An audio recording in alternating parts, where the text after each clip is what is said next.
Associate the positive and ignore the irrelevant. Boy, Young Link Jr. in here, man. How you guys doing this wonderful day? Sitting at the Panera Bread parking lot. Well, listen, man.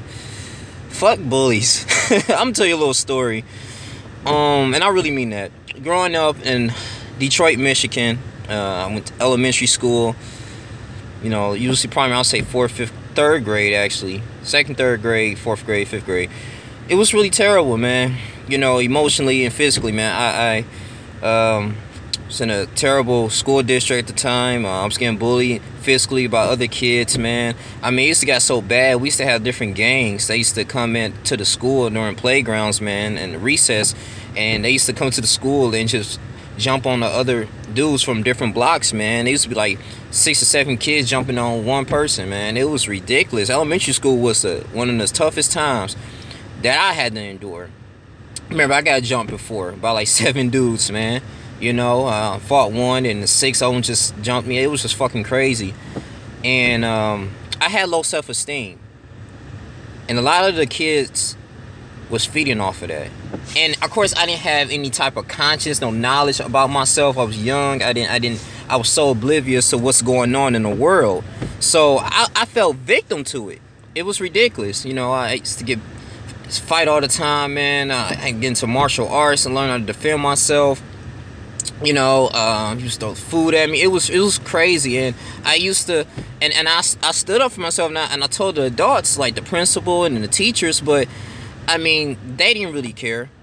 They was already stressed out. You know what I'm saying? They only care about their money. They didn't really care about the damn kids like that. You know, quick to diagnose with ADHD. It was fucking stupid, man. And nothing was wrong with me.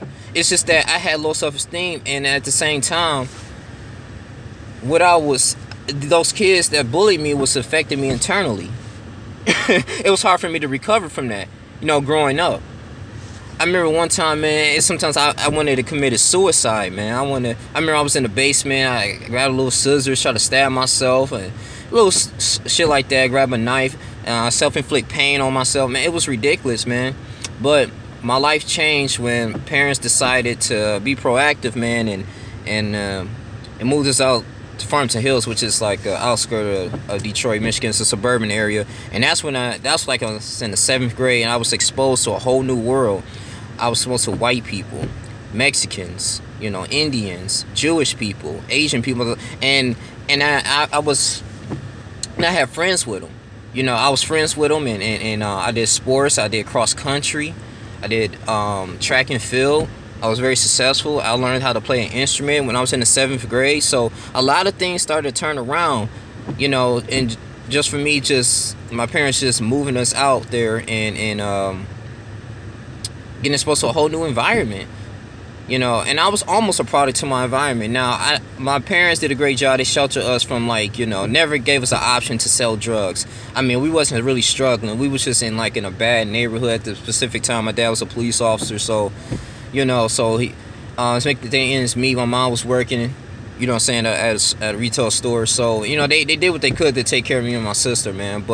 And my dad owned a business too, so that helped out at that time. So I'm just thinking, like, man, a lot of these kids out here, man, it's going wild and buck wild, man. They ain't had no type of guidance, and most of them are products of their environments. And the kids that's like committing suicide because of bullying, man, it's fucked up. And I want to say to the bullies out here, I don't care, nigga, you like 6 years old, nigga, into your 90s, man. If you a bully, fuck you. You like the worst piece of shit ever, man. You know, and I don't be laughing at people that's getting bullied. Like, I guess this video that went viral about a dude, I guess, I don't know, he said a GoFundMe page, but he was getting bullied, and he was saying why. He had to look deformed face. But even if he is hustling like that, okay, but at the same time, man, it's nothing to play with, man. You know, a lot of people can't recover from that. I just heard a 10-year-old just killed herself recently, you know, because she was being bullied, and people were saying, well, you know, you're a coward for committing suicide, you just got to go through it. At the same time, though, you a fucking little ass kid, like, especially you 10, 11 years old, you don't have any conscience, like, and you're not thinking about, okay, if I kill myself, you know what I'm saying, or if I continue to, you know, be alive and I don't kill myself, at least, you know, next 15, 20 years, you know, all this is going to is going to be eliminated. I'm gonna be a successful lawyer. I'm gonna be a doctor. So I'm not gonna cut off my future. I mean, you're thinking about what's going on in the present moment. It used to be days. I mean, you'd be so like embarrassed to go to school, man. You know, because in school, like when you get bullied and, you know, and if you're not standing up for yourself, it's like a domino effect. Other kids started joining in, and then next thing you know, you don't want to go to school. You want to pause and stop your education. Then you want to get on to other things, into gangs, and, you know, you try to build yourself up as a man or a young woman, or you get into little things, man, and that's not good for your future.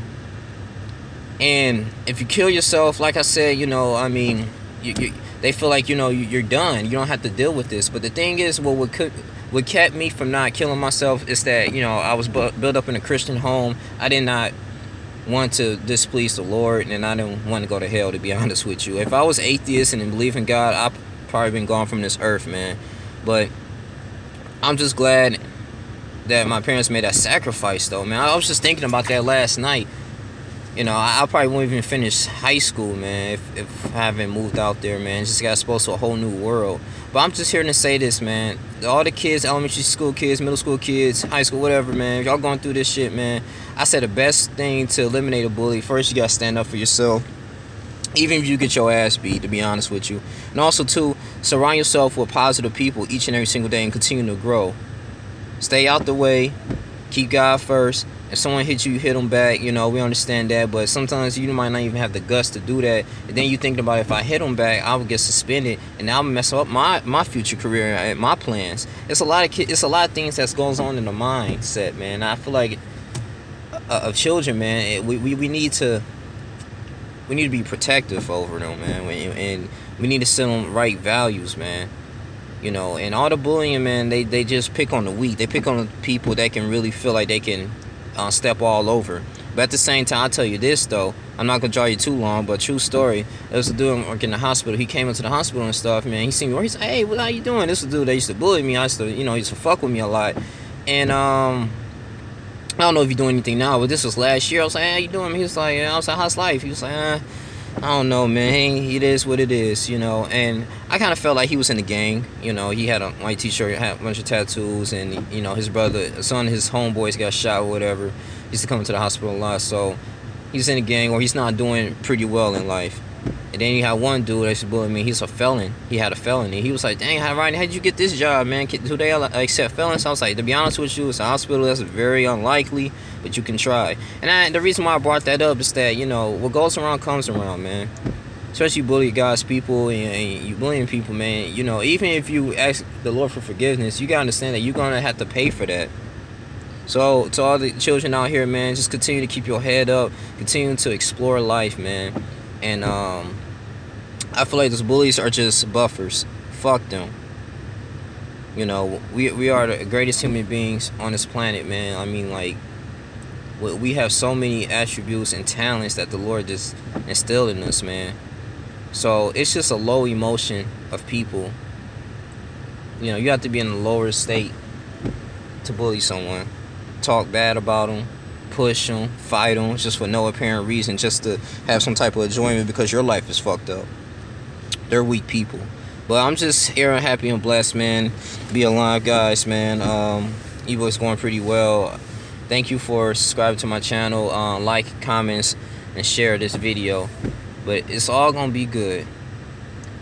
You know, it's all gonna be alright. You know, pain is temporary. It might last for a minute, it might last for an hour, it might last for a whole day, or even a year. But it will eventually subside. If you quit, however, it will last forever. That's all I have to say. It's your boy Young Lee. Love you guys, man. Fuck bullies.